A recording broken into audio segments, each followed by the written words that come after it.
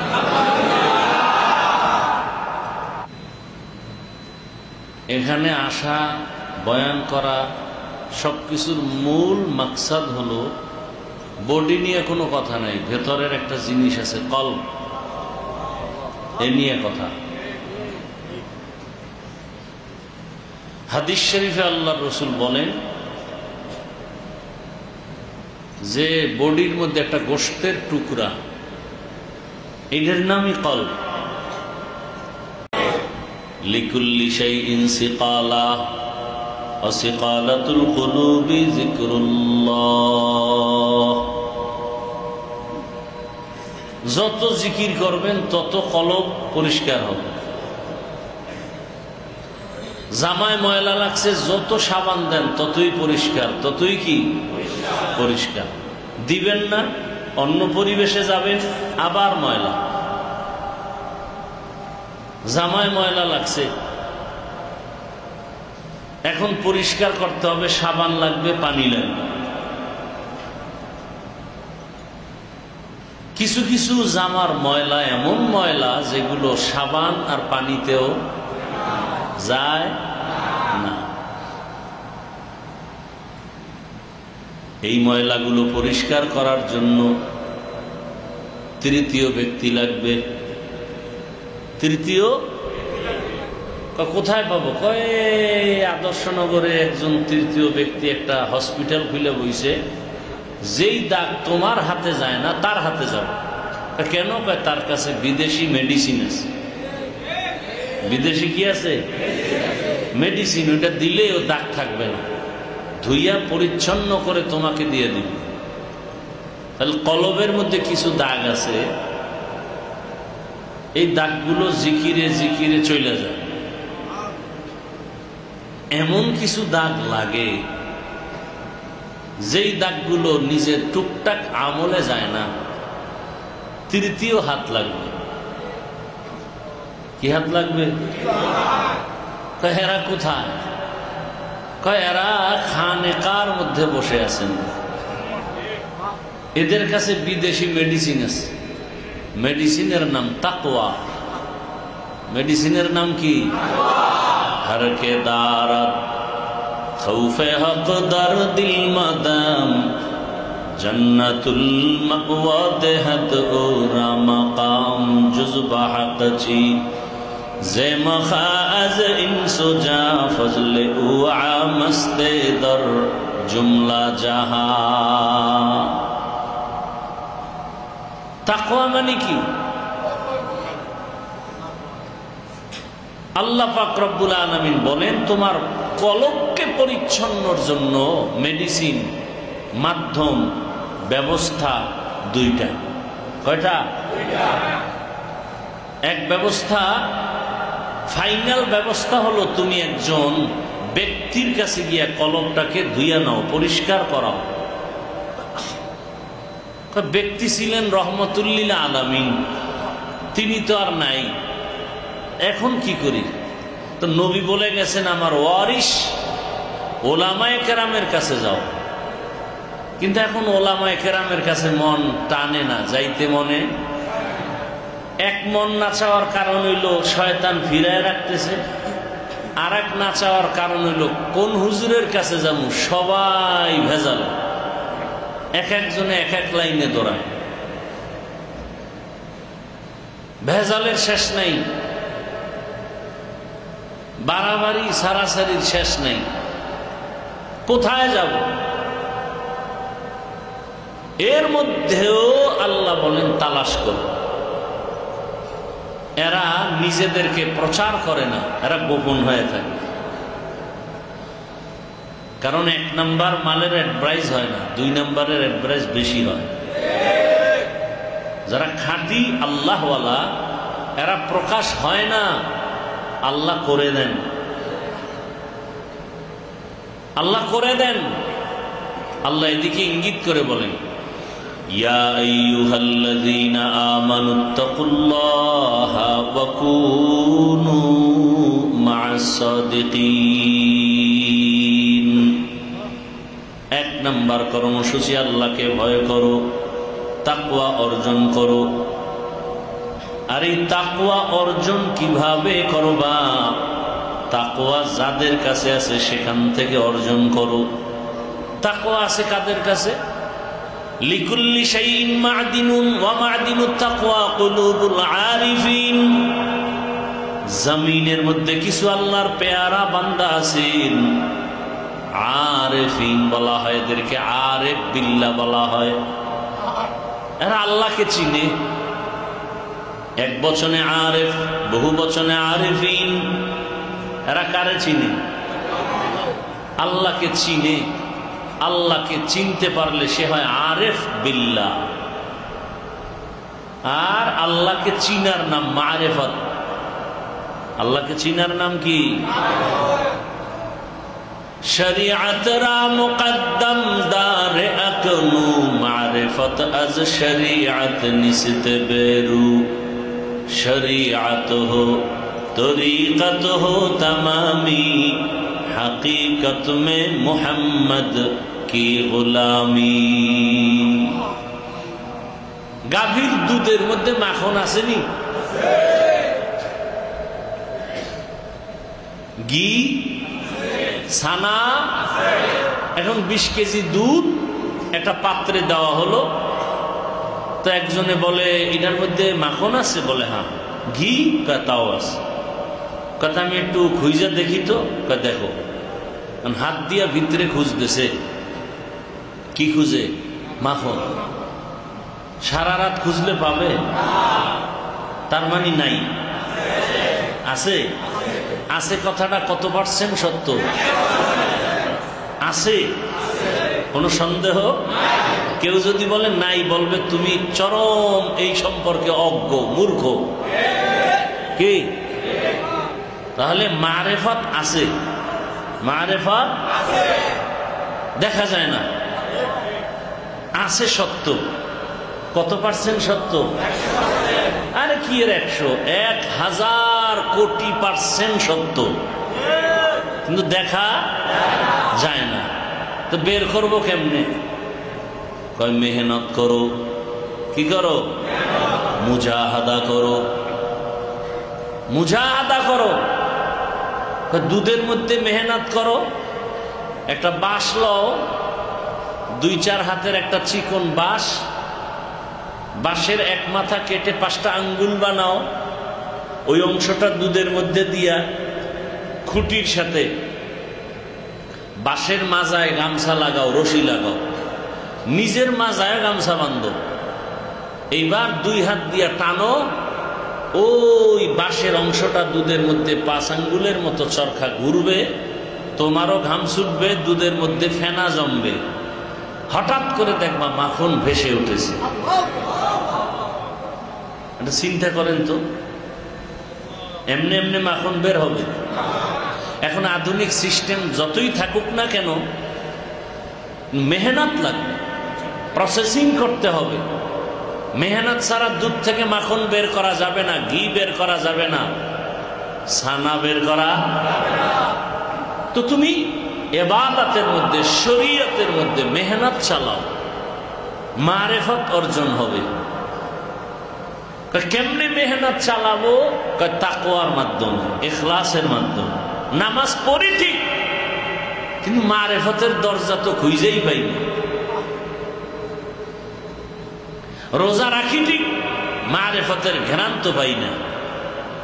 তাকওয়া তো নাই। কি নাই? তাকওয়া নাই।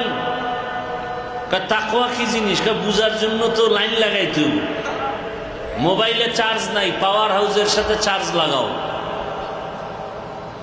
আন্দাজি বিদ্যুতের সাথে ধরে রাখলে মোবাইলে চার্জ আসবে? সিস্টেম অনুযায়ী আগাও। তোমার কলবের চার্জ কমে গেছে, তাকওয়ার মাধ্যমে কলবের চার্জ বাড়াও। বলে কেমনে বাড়াবো? কয় আহলুল্লাহদের নজর লাগাও, যত পারো নজর লাগাও। কলবের মধ্যে নজর লাগবে, কলবের পাওয়ার বাড়বে, চার্জ বেড়ে যাবে। তাকওয়া ইবাদতের মধ্যে তাকওয়ার ব্যাখ্যা রাসূলকে জিবরাইল আমিন প্রশ্ন করার জবাবে নবী বলছেন তাকওয়া কি? তাকওয়া ফিল ইবাদা হুয়াল ইখলাস। তুমি ইবাদত এমন ভাবে করো যে আল্লাহকে দেখো। আনতা আবুদাল্লাহ কাআন্নাকা তারাহ ফাইন লাম তাকুন তারাহ ফাইন্নাহু ইয়ারাক। আল্লাহর ইবাদত এমন ভাবে করো যেন তুমি আল্লাহকে দেখতেছো। কিন্তু এটাও মনে রাখতে হবে আল্লাহকে জমিনের মধ্যে জিন্দা হালাতে দেখা যাবে না, এটাও সত্য। কিন্তু ইবাদত এমন ভাবে করো যেন তুমি আল্লাহকে দেখো।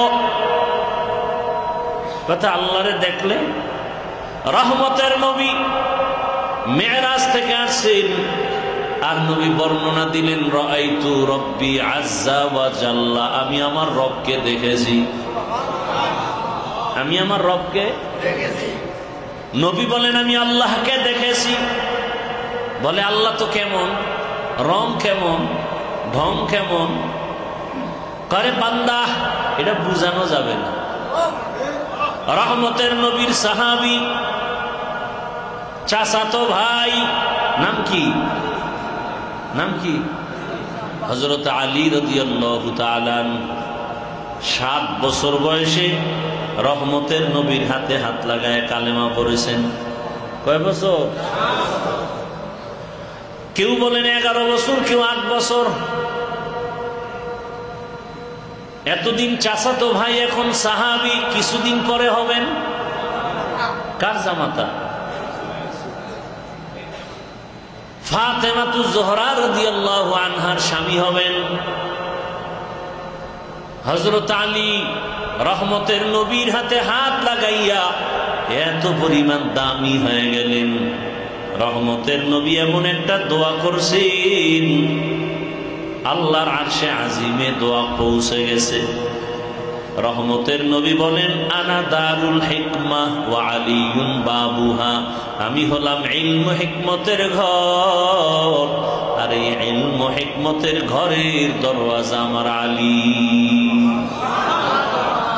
দরওয়াজাকে ইলমেরা এজাজ করদান বেহিসাব, খলকেরা দাদান জওয়াবে বাসওয়াব হকনা দারাত, দোস্তে খলকা জারেরা নিস্তে ই খসলত কে দিন দারেরা। হযরত আলী রাসূলের দোয়া পায় কত দামি হয়ে গেছে। আলী বলেন আমি এমন আল্লাহর ইবাদত করি না যে আল্লাহকে আমি দেখি না,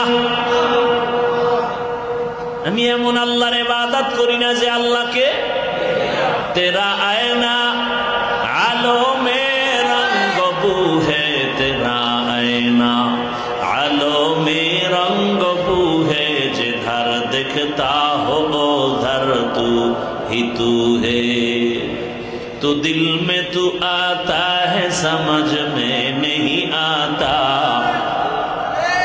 तू दिल में तू आता है समझ में नहीं आता, बस जान लिया मैं तेरे पहचानो यही है, बस जान लिया मैं तेरे पहचानो यही है। दिले आशे माबुद তুমি আসো, কিন্তু তোমার রং ধরা যাইতেছে না। আরে ইলিশ মাছ দিয়ে আমরা খানা খাই, কত মজা, মজা না? পহেলা বৈশাখে খায় 30 টাকার ইলিশ মাছ 1000 টাকা দাম।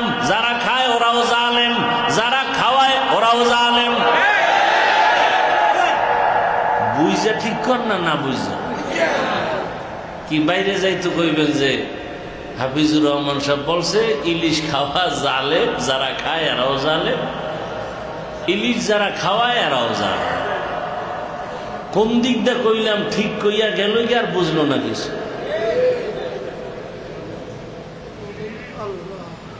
ইলিশ পান্তা তো আমিও খাই, কিন্তু ওই দিনই খাইতে হবে। আর 10 টাকার মাছ 30 টাকা দামের একটা পিস 1000 টাকা, এটা জুলুম। এবং ওই দিন খেতে হবে, এইভাবে নির্দিষ্ট করা গুনাহ। কোন দিন খায়? পহেলা বৈশাখ খাইয়া শক্তি বাড়ায় যে তুফান আইব, তো আবার মোকাবেলা করতে হবে। মোকাবেলা, তুফানের মোকাবেলা করো। কেউ পারছে মোকাবেলা করতে? তুই ইলিশ মাছ খাইয়া সারাদিন খুব মজা, জিকির ফিকির কি জিব্বায় বাড়ি দেয়, শুধু মজা আর মজা, মজা আর মজা। কি চানপুরের ইলিশ সারা দুনিয়া, আসলটা কেউ পায় না। আসলটা কেউ তো, একজনে আমার সেদিন আসলটা পাঠাইছে, সেই মজা। তো একজনে মজা কেমন, লাল না কালো, এটা বুঝা যায়, বুঝানো। तू दिल में तू आता है समझ में नहीं आता, बस जान लिया मैं तेरे पहचानो यही है, बस जान लिया मैं तेरे पहचानो यही है। আল্লাহ আলী কয় আমি এমন আল্লাহর ইবাদত করি না যাকে, তো বলে আলী আল্লাহ কেমন বলো তো, আল্লাহ কেমন বলো তো।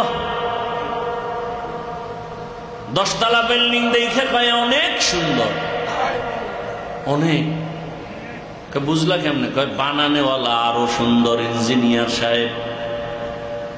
এই ইঞ্জিনিয়ার বড় ভালো। কয় চিনলা কেমনে? কয় বিল্ডিং থেকে চিনলাম, ডিজাইন থেকে বুঝলাম, ডিজাইন এত সুন্দর, বানানেওয়ালা ইঞ্জিনিয়ার আরো সুন্দর। আল্লাহ, আল্লাহকে চিনো? কয় কেমনে চিনবো? আল্লাহকে তো চিনা যাবে না, আল্লাহ যা বানাইছেন এদিকে তাকায় তাকে আল্লাহর পরিচয় নাও। আল্লাহকে বলে আসমানের মালিক, জমিনের মালিক, আমার মালিক। আল্লাহ পাক হায়াতের মালিক, মৌতের মালিক, কণ্ঠ দেওয়ার মালিক। বলে আল্লাহ কেমন? একটু হিসাব কর বান্দা, আসমান এত সুন্দর করে যিনি বানাইছেন, আসমান এত সুন্দর, বানানেওয়ালা আরো না জানি কত সুন্দর। জমিন এত সুন্দর, বানানেওয়ালা আল্লাহ আরো না জানি কত সুন্দর। কত সুন্দর সুন্দর মাছের রং, কত ধরনের। দুনিয়ার মানুষের রং তৈরি করে, কিন্তু আল্লাহর দেওয়া স্থায়ী রং ফুলের রঙের সাথে মিলে না। তাহলে এত সুন্দর জমিন ও আসমান, বানানেওয়ালা আরো কত সুন্দর। আয়নার সামনে দাঁড়ায় দেখো চেহারাটা কত সুন্দর, বানানেওয়ালা। কণ্ঠ কে দিছেন? বলে আওয়াজ এত সুন্দর না জানি আল্লাহ আরো কত সুন্দর। দাউদ আলাইহিস সালাম তেলাওয়াত করতেন তার কিতাব, উড়ন্ত পাখি পর্যন্ত দাঁড়ায় যাইত তার তেলাওয়াত শোনার জন্য। রহমতের নবীর তেলাওয়াতের আওয়াজ কত মজা। রহমতের নবীর তেলাওয়াত শুনতে গিয়ে আবু জাহাল সারা দিন নবীকে গালি দেয়, রাতের বেলা গোপনে গিয়ে তেলাওয়াত শুনে। কেউ আবু জাহাল তুমি সারাদিন নবীরে গালি দাও, আবার তার বয়ান শুনো কেন, তার তেলাওয়াত শুনো কেন? হয় ওটার মজা আলাদা, ওটার মজা। তেরা আয়না আলো মে রঙ্গ বু হে जिधर देखता हो उधर तू ही तू है, हर रंग में तू, हर बू में तू, हर जाम में तू, हर दम, हर रंग में तू, हर बू में तू, हर जाम में तू, हर दम देखता हो जिधर चाहता हो अफ़के रहम करम देखता हो जिधर चाहता हो अफ़के रहम करो আমি যেদিকেই তাকাই শুধু তোমার করম তোমার করুণা তোমার রং যেদিকেই তাকাই কণ্ঠ এত সুন্দর এইটা হাফিজুর রহমান এর কণ্ঠ ভালো বুঝায় না যারা আমার মাওলাকে তালাশ করে ওরা তালাশ করে দেখে এই আওয়াজের ভেতর থেকে আমার কুদরতের মালিকের ঘেরান পাওয়া যায় আল্লাহকে দেখতে হলে চোখের নজর ঠিক করো আল্লাহর কুদরতের ঘেরান আছে ঘ্রাণ যদি নিতে চাও নাক ঠিক রাখো দেখবা তোমার নাকে মাওলার কুদরতের ঘেরান আসতেছে ঘেরান পাইবা বলতে পারবা না এটা বুঝার মানুষ করি বুঝানেরও মানুষ নাই বুঝারও মানুষ নাই বিরোধিতার মানুষ আছে हकीकत से तो दुनिया बेखबर है दुनिया की नुमाइश पर नजर है আল্লাহকে তালাশ করার জন্য বান্দা তোমার কলবকে পরিশুদ্ধ করার জন্য আয়নার মতো পরিষ্কার করো দেখবা তুমি এখানে বসে থাকবা গোটা দুনিয়া তোমার আয়নার সামনে হাজির হয়ে যাবে গোটা দুনিয়া আল্লাহ পাক সামনে হাজির করে দিবেন তোমার আয়নার পাওয়ার ভালো ক্যামেরার আয়নার পাওয়ার এত বেশি যে এখান থেকে মাদ্রাসার ওই মাথা দেখে আবার কিছু ক্যামেরার আয়নার পাওয়ার এত বেশি যে 500 মাইল দূর থেকেও এটা ধরে ফেলে এখন তো সিসি ক্যামেরা লাগাইছে রাতে যা হয় তাও ধরা পড়ে ভিডিও হয় অন্ধকারে সব রেকর্ড হয় কলবের আয়না যার বেশি পাওয়ার বাড়বে তাকওয়ার মাধ্যমে পাওয়ার বাড়াও আর এই তাকওয়া কোথায় পাইবা তাকওয়ার একমাত্র ঠিকানা আল্লাহর পেয়ারা বান্দা আরিফিন যারা তাদের কাছে যাও আল্লাহকে যারা চিনে আল্লাহকে নিয়ে সব সময় পড়ে থাকে আল্লাহর ধ্যানে সব সময় সময় কাটায় এমন আল্লাহওয়ালাদের কাছে যাও আল্লাহ পাক রাস্তা খুলে দিবেন আল্লাহ বলেন আমাকে ভয় কর আর সত্যবাদী সাদিকিন যারা তাদের বন্ধু হয়ে থাকো তাদের বন্ধু হয়ে যে থাকবা মনে চায় না তো মনে না চাইলে কি করা যায় কয় যে মনে চাওয়ার জন্য লাগবে তাকওয়া কারণ যে আল্লাহকে ভয় করবে সে তার মাকে মানবে বাবাকে মানবে মুরব্বীকে মানবে ওস্তাদকে মেনে চলবে আর যদি ভয় না থাকে সে কাউকে মানবে না এজন্য আল্লাহ আগে বললেন আমাকে ভয় কর আমার ভয় অন্তরে জমা করো স্বাভাবিক পরিপূর্ণ না আসলেও আংশিক ভয় মানুষের কাছে অল টাইম থাকে আংশিক ভয় পরিপূর্ণতা আনার জন্য যেতে হবে পাওয়ার হাউসের কাছে আল্লাহর ওলি যারা এদের নজরে পাওয়ার কথায় পাওয়ার আর এই পাওয়ারটা আল্লাহ দিছেন কে দিছেন তাকওয়ার মাধ্যমে আল্লাহ বলেন আমার বন্ধুদেরকে বন্ধু বানায় থাকো তাদের নজর লাগাও নবীজি বলেন আল বারাকাতু মা আকাবিরিকুম যত বরকত চাও নবী বলেন আকাবির যারা আহলুল্লাহ যারা আরিফিন যারা এদের সাথে সম্পর্ক করো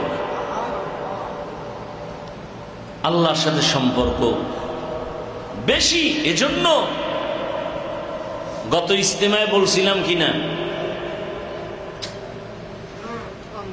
জমানার একজন জগৎ বিখ্যাত ইমাম ইমাম আহমদ বিন হাম্বল রহমতুল্লাহ আলাইহি নাম শুনছেন 4 মাযহাবের এক ইমাম 4 মাযহাবের এক মাযহাবের এক ইমাম হাম্বলি মাযহাব এক ইমামের নাম আবু হানিফা আর এক ইমামের নাম ইমাম শাফিঈ আর এক ইমাম মালিক আর এক ইমাম আহমদ বিন হাম্বল জবরদস্ত ইলমওয়ালা তিনি তার যুগে একজন বুজুর্গ ছিল বিশরে হাফি কি নাম হাফি মানে খালি পাওয়ালাকে বলে হাফি এই বিশরে হাফি ছিল মদের আড্ডার ম্যানেজার, মদের আড্ডাখানার।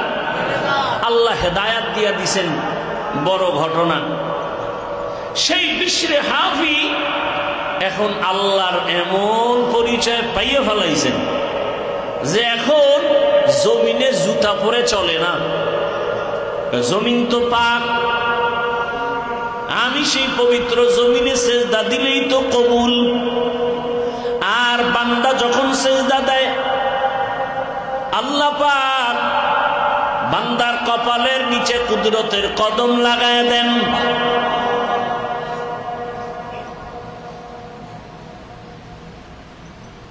বিশরে হাফি বলে জুতা পায়ে দিয়ে চলবো না, জমিন আমি নাপাক করবো না, এটা পবিত্র জমিন। বিশরে হাফি সফরে যায়, মাঝে মাঝে আহমদ বিন হাম্বলের সাথে মোলাকাত হলে তিনি ঘোড়ার লেগাম ধরে টানতেন, আর বিশরে হাফি ঘোড়ার পিঠে বসা থাকতো। অনেকেই জিজ্ঞাসা করতো, জমানার ইমাম আপনি এত বড় আলেম, এত বড় ফকিহ, এত বড় ইলমওয়ালা, জমানার একজন বিশরে হাফি বুজুর্গ, এর ঘোড়ার লাগাম আপনি হাতে ধরে টানেন, আর বিশরে হাফি ঘোড়ার উপরে। কয় জানো আমি আর বিশরে হাফির মধ্যে ব্যবধান কি? আমি হলাম আলেম বিল কিতাব, আমি কিতাবের আলেম, আর বিশরে হাফি আলেম বিল্লাহ, আরেফ বিল্লাহ। আমি তো কিতাবের আলেম, সে তো আল্লাহকে চিননেওয়ালা একজন আলেম। আমার ইলম দিয়া আমি আল্লাহকে এখনো পর্যন্ত চিনতে পারি নাই, বিশরে হাফি আল্লাহকে চিনে ফেলেছেন। যেন তালাশ করে ওদের মনে যত আনন্দ দেয়, অন্তরে দুঃখ ওদের পায়। ওরা বাবারে পায়, ভাই পায়, বোন পায়, মাকে পায় না। যেই মা সারা রাত না ঘুমাইয়া তোমাকে আমাকে আরামে ঘুম পাড়াইলে, ওই মাকে হারাইয়া আজকে যারা এখানে অসহায়, ওরে মরণের চিন্তা করো রে যুবক, দেখো চোখে পানি আসে কিনা। ওরে সবাই কাঁদে, তোমার আমার চোখে পানি নাই কেন? কপাল বুঝি পুড়িয়া গেছে, তোমার আমার চোখে কেন পানি নাই? এত নিষ্ঠুর। ওরে কবরের কথা স্মরণ করো, এক ফোঁটা চোখের পানি ছাড়ো। উজানির কারি সাহেবের কথা বলতে গিয়া বলছিলাম, উজানির কারি মনজুর আহমদ রহমাতুল্লাহ আলাইহি, দেখতাম মাঝে মাঝে ঘরের বারান্দায় বসে বসে কান্না করে মোনাজাত দিয়া। আবার দেখতাম চোখের পানিগুলো গালে মুছে, হাতে মুছে, মাথায় মুছে। আমারে কয় এগুলি কেন করি জানো? কয় চোখের পানি যেখানে যেখানে লাগবে জাহান্নামের আগুন লাগবে না। আল্লাহর কসম করে বলি, এভাবে তিনি বলতেন। আমি দেখি কান্না করে আর পানিগুলো হাতে মুছে, গায়ে মুছে, মাথায় মুছে। আমি বলতাম এমন করেন কেন? চোখের পানি যেখানে লাগবে জাহান্নামের আগুন ওখানে লাগবে না। কেমন ভয়, কিসের দুনিয়ার পাগলামি। আজকে এখানে ভালো, কালকে মরণের খবর হয়ে যাইতে পারে। এরে আল্লাহর বান্দাই, জীবনে কত আপনজন চলে গেল, কত বন্ধু বান্ধব আমার সাথে থেকে চলিয়া গেল, আপন কত খেলার সাথী আজ দুনিয়ায় নাই।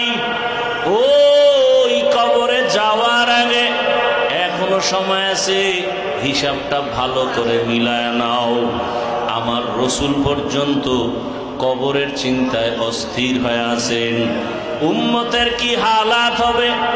ওরে মরণের অবস্থা বড় কঠিন। ওরে গুনাহগারের মরণের হালাত আরো ভয়ঙ্কর। ওরে আজরাইল যখন গুনাহগারের জানটা নেওয়ার জন্য আসবে, বেনামাজির সামনে যখন আসবে, আজরাইলের আকৃতি থাকবে বড় ভয়ঙ্কর। এক হাত থাকবে মাশরিকে, আর এক হাত মাগরিবে। মাগরিবে, পা থাকবে জমিনে, মাথা আসমানে, চক্ষু দুইটা অনেক বড় সমুদ্রের মতো। দেখা মাত্র গুনাহগারের রূহটা পালানো শুরু হয়ে যাবে। ভাগবি কই, ভাগার জায়গা নাই রে, ভাগার কোনো জায়গা নাই। চরমনাইর সৈয়দ ইসহাক রহমাতুল্লাহ আলাইহি বলতেন, একটা লাঠির মধ্যে আলকাতরা মাখিয়া তুলার মধ্যে বাড়ি দিলে যেমন তুলাগুলো লাঠির সাথে চলিয়া যায়, ওরে আজরাইল আসিয়া বেনামাজির রূহটা ধরিয়া যখন একটা টান দিতে থাকবে, শরীরের সব জোড়া রগগুলো ছিঁড়িয়া যাওয়ার অবস্থা হয়ে যাবে, চোখ উল্টায় যাবে, পা উল্টায় যাবে। অনেক বেনামাজির মরণটা বড় কঠিন। ওরে পাগলের মতো হয়ে যায় ঘাম আর ঘাম, পানির পিপাসায় কলিজাটা ছটফট করতে থাকে। ও আল্লাহর বান্দা, ওই সময় যদি কালেমা জারি নাই হয়, যাদের জবানে কালেমা জারি হবে আর তাদের জবানেই হবে যারা সবসময় আমার মাওলার মহব্বত নিয়ে চলে। বান্দা হাঁটতে চলতে সবসময় আমার মাওলার ধ্যানে থাকে, সবসময় চিন্তা করে আমার মাওলা, আমি আমার মালিকের থেকে জুদা হতে চাই না। ও আল্লাহ, তোমার কুদরতের নজর থেকে আমাকে ফালাইয়া দিও না। হাঁটতেছে আল্লাহর মহাব্বতের চিন্তা, ঘুমাইতেছে আমার আল্লাহকে চিন্তা, আল্লাহর ধ্যান, খানা খায় আমার আল্লাহর ধ্যান, যেখানে যায় সেখানে আমার আল্লাহকে নিয়ে ধ্যান করে। আরে আমার মালিকের আমি কতটুকু রাজি করতে পারলাম? আরে আমার মালিকের এখনো পর্যন্ত চিনতে পারি নাই। আমার মালিকের না নিয়ে যদি কালেমা ছাড়া কবরের বিছানায় পড়িয়া যাই, ওরে আমার নবী বলেন, ওই কবরটার কি হালাত জানো? ওই কবরে রাখার পরে সবাই যখন পাড়াইয়া পাড়াইয়া মাটি দিয়া সবাই ঘরে চলে যাবে, কেউ একদিন আর দেখতেও আসবে না। ওই কবরে ডানে মাটি, বামে মাটি, সামনে মাটি, উপরে নিচে মাটি। ওরে ওই মাটির ঘর, একটা বিছানাও নাই, বালিশও নাই। ওই কবরে একা পড়ে থাকবো। যখন ফেরেশতা প্রশ্ন করতে আসবে, নবীজি বলেন, বান্দা যদি জবাব দিতে না পারে, আমার আল্লাহ রাগ হইয়া কুদরতি আওয়াজ দিবেন আর বলবেন, ফেরেশতাই নাফরমানের দুনিয়াতে কম সুযোগ দেই নাই, আমার দেওয়া নিয়ামত দিলাম, সূর্যের আলো, চাঁদের আলো, জমিনের ফসল, গাছের ফল খাইলো, আমি আল্লাহর এত নিয়ামত পাইয়া বান্দা আমি আল্লাহকে ভুলিয়া গেছে। বান্দা হাঁটতে পারত না, আমি হাঁটার শক্তি দিয়েছি। আমি আল্লাহ তাকে টাকার মালিক বানাইছি, আমি আল্লাহ সম্মানের চেয়ারে বসায় দিছি। বান্দা সম্মান পাইয়া আমি আল্লাহকে ভুলিয়া গেছে। এখন আর ছাড় দেওয়া হবে না। আমি তওবার দরজা দিয়া বারবার ডাকতাম। ফজরের সময় ডাকছি, বান্দা আয়, সেজদা দিয়া আমার কাছে ক্ষমা চাও। জোহরের নামাজে ডাকা হয়েছে, আসো। আমি আল্লাহর ছেলে নাই, মেয়ে নাই, আমি আদর করে বানাইছি মানুষ। আমি আল্লাহ ছেলে বলে ডাকি না, ছেলে নাই, মেয়ে নাই, আমি আদর করে বান্দা বানায় ডাকতেছি, আয়, কোথায় যাও? আরে ফজরে ডাকলাম, বান্দা আসো নাই। আসরে ডাকলাম, আসো নাই। জোহরে ডাকলাম, আসো নাই। মাগরিবের নামাজেও আসো নাই। এশার নামাজে ডাকলাম, আয়, এশার নামাজেও আসো নাই। আমি আল্লাহ বারবার ডাকছি, আয়। এরপর ডাকার পরে যখন আসো না, আমি আল্লাহ প্রথম আসমানে গভীর রাত্রে হাজির হয়ে গেলাম। আমি আল্লাহ গভীর রাতে আইসা বলি, ও আর কত ঘুমাবি? ওরে কপাল ভালো হলে কবরে গিয়া জান্নাতের বিছানায় ঘুমাবি। এখন আর বেশি ঘুমাইয়া তাহাজ্জুদের হাজিরা থেকে দূরে যাইও না। ওরে তাহাজ্জুদের হাজিরায় দাঁড়াও।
দরজা বন্ধ, দুনিয়ার সব দরজা বন্ধ, অফিস আদালতের দরজা বন্ধ, চেয়ারম্যানের দরজা বন্ধ, মেম্বারের দরজা বন্ধ, এমপি সাহেবের দরজা বন্ধ, দুনিয়ার সব দরজাগুলো বন্ধ। আমি মাওলার রহমতের দরজাটাই খোলা।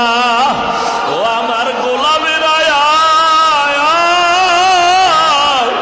আমার রহমতের দরজা খুলে রাখছি, আয় কোথায় যাও? আমার দরজা বাদ দিয়া যেখানে যাবি কিছুই পাবি না। আমার রহমতের দরজা ছাড়া সব দরওয়াজা জাহান্নামের আগুনে ভরা। ওরে যেদিকেই যাবি জাহান্নামের আগুন। এক সেকেন্ডের জন্য জাহান্নামের আগুনের গরম সহ্য করতে পারবি না। গুনার কথা স্মরণ করিয়া 2 ফোঁটা চোখের পানি ছাড়ো, আর আমার মালিকের ডাকো, হে আল্লাহ আমার মতো গুনাহগার আর কেউ নাই। ওরে আমার গুনার কারণে হাত না পাক, আমার চোখ না পাক, আমার জিহ্বা না পাক, আমার অন্তর না পাক।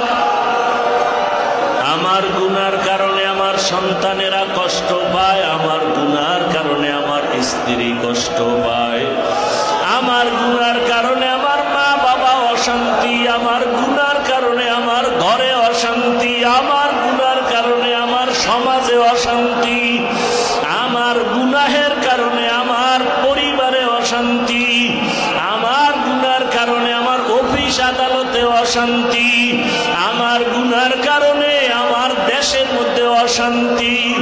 আমি এত খারাপ, আমি কেমন যেন সবার অভিশাপের পাত্র হয়ে গেছি।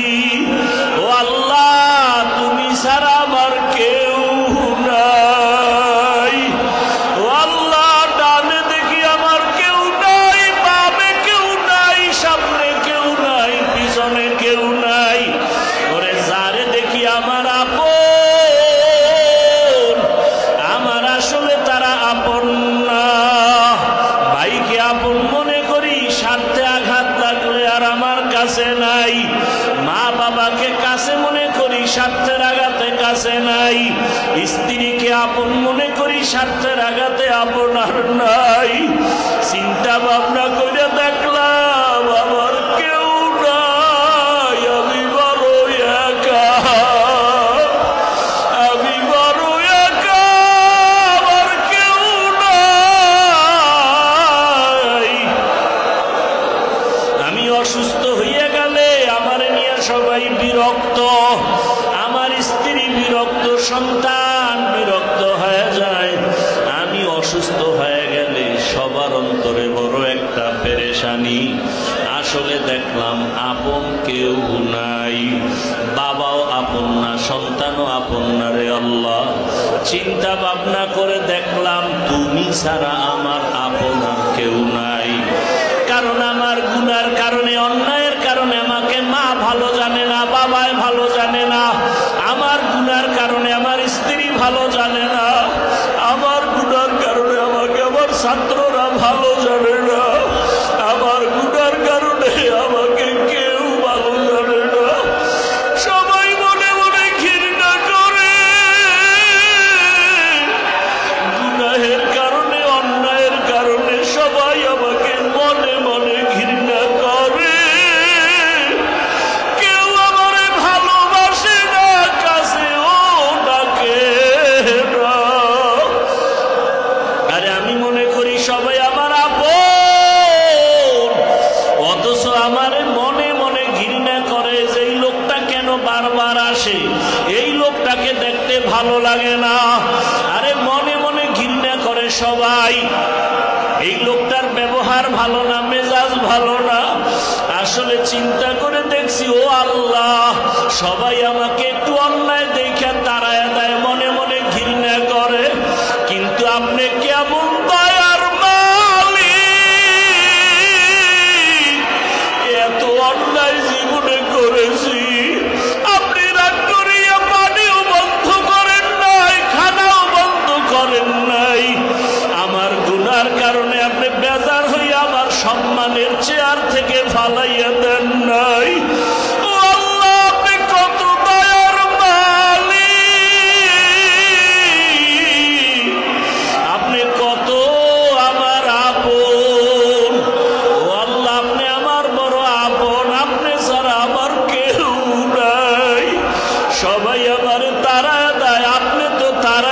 দেন না, বরং আপনি বারবার ডাকেন, আয় আমার রহমতের কোলে ফিরিয়া আয়। আপনি বারবার ডাকতেছেন, আপনার ডাকেও সাড়া দিতে পারি না। এমন কপাল পুড়িয়া গেল, ও আল্লাহ আপনার ডাকেও সাড়া দিতে পারলাম না। ও আমার যুবক বাবারা, একটু চিন্তা করে দেখো, আমার মাওলা ছাড়া আসলে আপন কেউ নাই। এত অন্যায়ের পরে আমার মাওলা ফিরাইয়া দেন নাই। আরে ঘুমাইয়া কত মানুষ মরিয়া যায়, আমার আল্লাহ দয়া কইরা ঘুমের থেকে আবার সজাগ কইরা দিছেন। কত মানুষ অসুস্থ হইয়া অসুস্থ অবস্থায় মরে যায়, আল্লাহ আমাকে অসুস্থ বিছানায় ফালাইয়া আবার সুস্থ করে দিছেন। আল্লাহ কয়, বান্দা আমি চাই তুই একটু আমারে ডাক দিবি, আমি চাই তুই সেজদা দিয়া সুবহানা রাব্বিয়াল আ'লা বলবি। আমি আল্লাহ চাই তুই আমার একটু মহব্বতের জিকির করবি আর ডাকবি। আমি আল্লাহ চাই তুই জান্নাতি হইয়া কবরের দেশে আসবি। আমি আল্লাহ চাই তুই আমার মোহাব্বত নিয়ে কবরের বিছানায় যাবি। এত কিছুর পরেও বান্দা যদি আমার দয়া পাইয়াও আমাকে চিনো না, আমার ডাকে সাড়া না দাও, আরে আমি আল্লাহ কিন্তু আর তোরে ছাড় দেব না। ওই অন্ধকার কবরে নিয়া নবীজি বলেন, আমার আল্লাহ বলবে এই বেঈমান নাফরমানের কম সাপোর্ট দেই নাই, কম সুযোগ দেই নাই, বান্দা আমার সাথে নেমখারামি করেছে।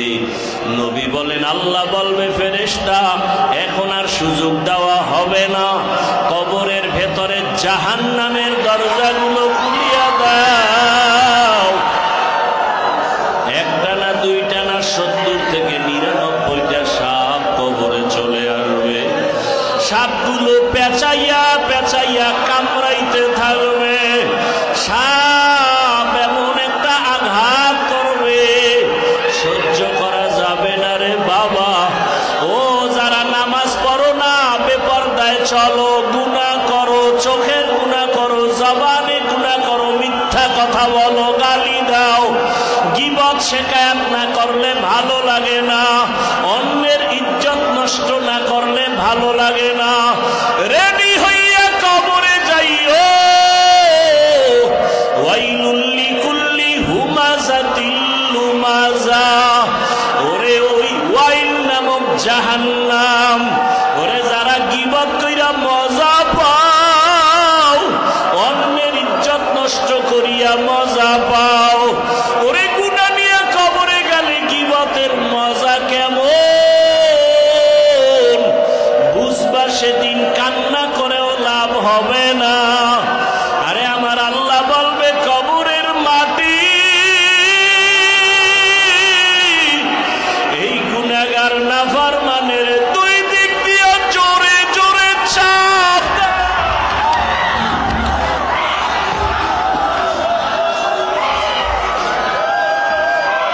এমন জোরে চাপ দিবে,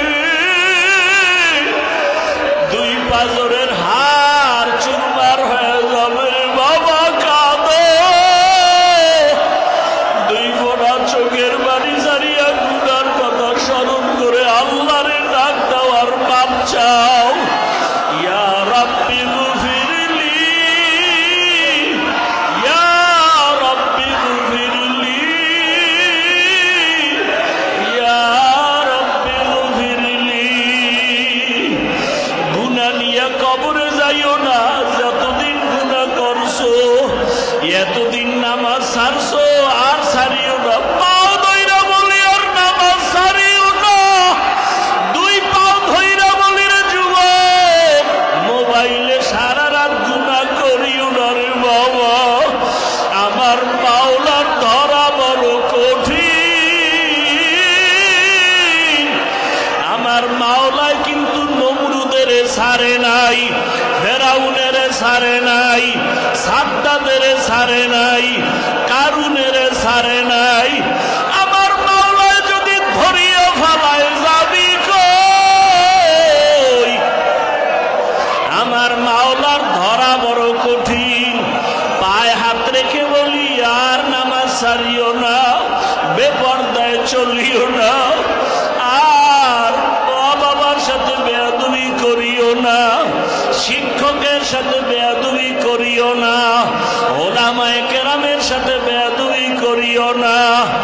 এখনো সবাই আছে আমার মাওলার কাছে চোখের পানি ছেড়ে তওবা করো।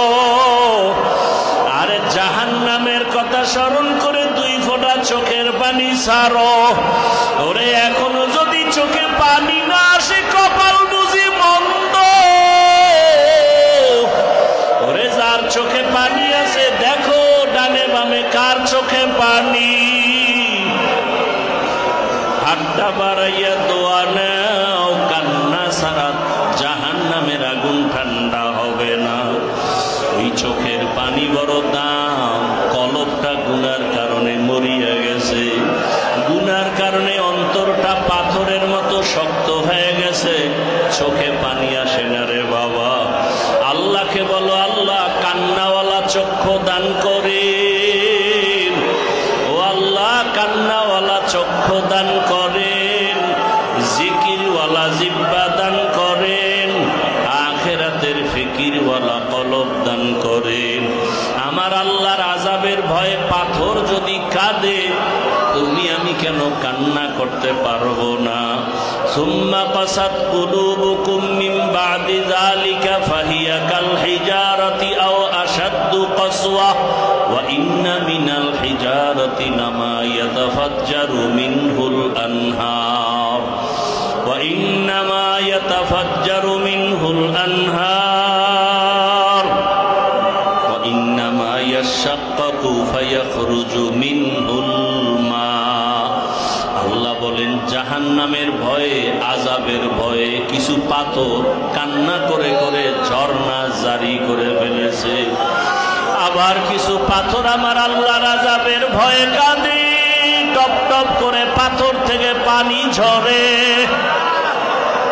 আবার কিছু পাথর আছে আল্লাহর ভয়ে এখান থেকে আর এক জায়গায় লাফ দিয়া চলিয়া যায়, ছটফট করে স্থির থাকতে পারে না।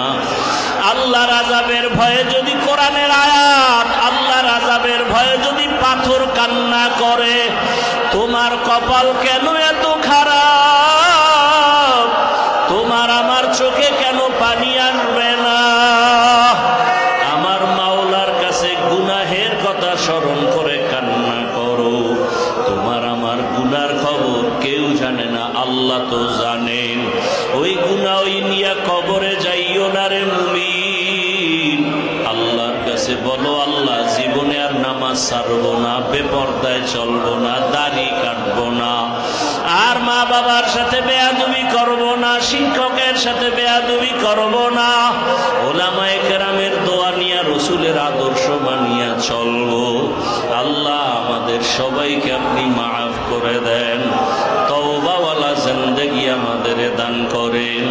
আলহামদুলিল্লাহি রাব্বিল আলামিন ওয়াসসালাতু ওয়াসসালামু আলা সাইয়্যিদিল আমবিয়াই ওয়াল মুরসালিন